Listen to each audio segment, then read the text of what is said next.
तलवारबाज बहू। बचपन का शौक समझ निक्की के घर वाले उसका एडमिशन फेंसिंग कोचिंग में करा तो देते हैं, पर कुछ सालों बाद वही शौक जब उसका जुनून और सपना बन जाता है तो सब उसके खिलाफ हो जाते हैं। और लड़की के हाथ में तलवार दो ना, अब मैडम तलवारबाज बनना चाहती है। बच्ची का शौक समझ दाखिला करवा दिया, क्या पता था ये सब देखना पड़ेगा। अरे बहुत हो गई तलवारबाजी, आज से तू सिर्फ रसोई और बेलन देखेगी। पर मम्मी पापा, फेंसिंग भी फुटबॉल और क्रिकेट की तरह एक स्पोर्ट है। थोड़ी और प्रैक्टिस के बाद मुझे स्टेट, फिर नेशनल और फिर इंटरनेशनल खेलने का मौका भी मिल सकता है। निक्की की बात से भड़के हुए घर वाले आगे कुछ सुने या समझे बिना उसके घर में रहने का ऐलान कर देते हैं, जिसके कुछ हफ्तों बाद निक्की की आयुष के साथ शादी हो जाती है। ससुराल पहुंचने के कुछ दिनों बाद बहुत हिम्मत के साथ निक्की फिर वही फरियाद लिए इस बार अपनी सास के पास जाती है। मम्मी जी, क्या मैं कोचिंग दोबारा शुरू कर सकती हूँ? कैसे कोचिंग? तेरे मम्मी पापा ने तो हमें किसी कोचिंग या पढ़ाई के बारे में नहीं बताया। वो पढ़ाई नहीं, फेंसिंग की कोचिंग है। और देख, अपने अंग्रेजी के बड़े बड़े शब्द ना मुझसे ना बोला कर, सीधे सीधे बता कि ये फेंसिंग है क्या। मम्मी पापा के साथ अपने एक्सपीरियंस के बाद निक्की कोई रिस्क ना लेते हुए सास से झूठ बोल मंजूरी ले लेती है, और इसी के साथ निक्की के सपनों की दुनिया शुरू हो जाती है, जिसमें अब वो सुबह उठ जल्दी जल्दी घर का सारा काम खत्म करके ज्यादा से ज्यादा समय अपनी फेंसिंग प्रैक्टिस में बिताने लगती है। इसी तरह महीने बीत जाते हैं। वाओ, आई कांट बिलीव, जो सपना एक बार नामुमकिन लग रहा था, आज मैं उससे सिर्फ 2 हफ्ते दूर हूँ। निक्की, तुम बहुत अच्छा कर रही हो, बस अपने फॉर्म को खराब मत होने देना, और नेशनल्स का मेडल तुम्हारे गले में आना पक्का है। इस बात को सुनकर निक्की नेशनल गेम की खुशी में झूमती हुई जैसे ही उस शाम घर पहुंचती है तो आयुष को पैर में प्लास्टर के साथ सोफे पर बैठा देख परेशान हो जाती है। ये क्या, कैसे हुआ? किसी ने मुझे फोन क्यों नहीं किया? ऑफिस से आते हुए रास्ते में किसी ने टक्कर मार दी, इसलिए बहू कल से इसके ठीक होने तक तो कोचिंग से छुट्टी ले ले, डॉक्टर ने पूरा बेड रेस्ट बोला है। पति की हालत और सास की बात से हैरान परेशान निक्की आगे कुछ बोले बिना अपने कमरे में चली जाती है। अब मैं क्या करूंगी?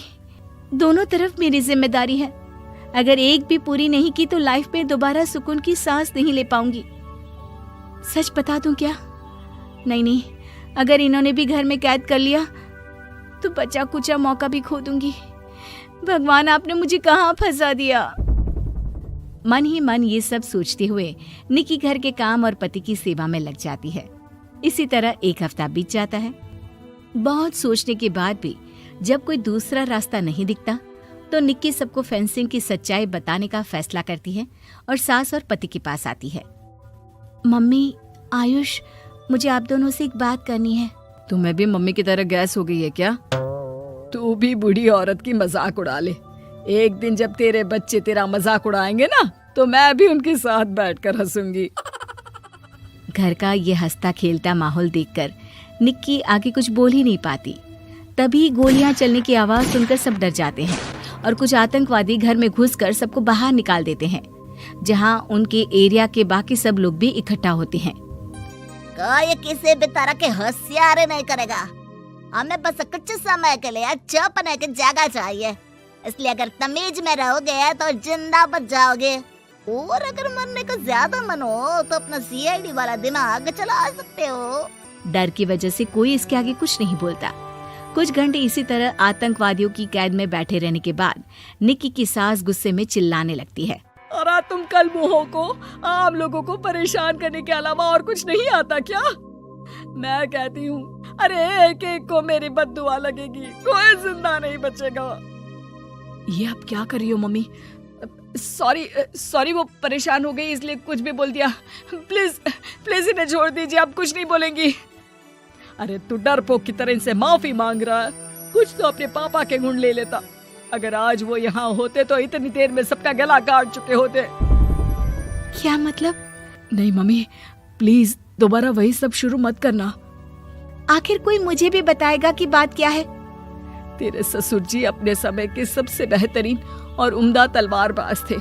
कोई कितनी भी बड़ी बंदूक या कितने भी ज्यादा हथियारों के साथ उनके सामने क्यों ना आ जाए, सबको एक एक करके चित कर देते थे। वाह, ससुर जी और क्या क्या करते थे? निक्की का इंटरेस्ट देख सास उसे ससुर जी और उनकी तलवारबाजी की कहानियां सुनाने लगती है, जिन्हें बहुत देर तक सुनने के बाद अपने आप को रोक ना पाते हुए निक्की आखिर उनसे तलवार के बारे में पूछ ही लेती है। मम्मी जी, क्या पापा जी की वो तलवार आज भी आपके पास है? अरे इन्होंने अपने बेटे से ज्यादा उस तलवार से प्यार किया है तो फेंक कैसे देती, संदूक में संभाल कर रखी है। आयुष की बात सुन निक्की की आंखें चमक उठती हैं और वो सब कुछ भूल तलवार निकालने की बात कर बैठती है, जिसे सुन बाकी दोनों की आंखें फट जाती हैं। क्या बोला, जरा फिर से बोल। क्या कहानियां सुनकर तुम भी अपने आप को झांसी की रानी समझने लगी? यही समझ लो कि तुमने झांसी की रानी के साथ ही शादी की है। ओ मोहतरमा, जरा सपनों की दुनिया से बाहर निकल आओ और शांति से बैठ जाओ, आई बड़ी झांसी की रानी बनेगी। माहौल की गंभीरता और सास आयुष का रिएक्शन देख निक्की के पास उन्हें सच्चाई बताने के अलावा और कोई ऑप्शन नहीं बचता, इसलिए वो बिना कुछ सोचे समझे और देर किए उन्हें पूरी सच्चाई बता देती है, जिसे सुन दोनों भौंचक्के रह जाते हैं। और इसी के साथ अगले हफ्ते मुझे नेशनल्स खेलने का भी मौका मिला है, भरोसा कीजिए मैं कर सकती हूँ। निक्की की बातों से अभी तक सदमे में बैठे आयुष और सास उनकी तबीयत खराब होने का बहाना बनाते हैं और दवाइयाँ लाने के बहाने घर के अंदर जाने की बात करते हैं, जिस पर एक आतंकवादी भी उनके साथ घर के अंदर जाता है। निक्की दवाइयाँ लेने के बाद बाथरूम का बहाना बनाकर सास के कमरे में पहुंच जाती है। अब क्या बाथरूम भी साथ चलोगे? यहीं कमरे में रुको। 5 मिनट में बाहर नहीं आई तो अंदर आकर सारी गालियां सिर में उतार दूंगा। निक्की बाथरूम के अंदर चली जाती है। अब क्या करूं? तलवार कैसे निकालूं? मुझे किसी भी तरह इससे छुटकारा पाना होगा। सोच निक्की, जल्दी कुछ सोच। कुछ देर परेशान बाथरूम में इधर से उधर घूमने के बाद निक्की की नजर फर्स्ट एड बॉक्स पर पड़ती है और वो तुरंत उसमें से कैंची निकालकर उसे छुपाते हुए चुपचाप बाहर निकल आती है। हो गया तुम्हारा सारा नाटक खत्म, अब चुपचाप ये दवाइयाँ उठाकर बाहर चलो। ऐसा बोलकर जैसे ही आतंकवादी मुड़ता है, निक्की तुरंत उसकी गर्दन पर कैंची से वार कर देती है और उसकी बंदूक हाथ में लिए संदूक से तलवार निकालने लगती है, जिसकी कुछ देर बाद वो घर के पीछे वाली खिड़की से बाहर निकलकर छुपकर एक एक करके सब आतंकवादियों पर वार करके उन्हें घायल कर देती है। अब सारे पब्लिक की कैद में आ जाते हैं। ये सब देखकर आयुष और सास के साथ सारे लोग दंग रह जाते हैं। सास का सर गर्व से ऊंचा हो जाता है। मेरी बहू सिर्फ नेशनल्स नहीं, इंटरनेशनल भी खेलेगी। हाँ।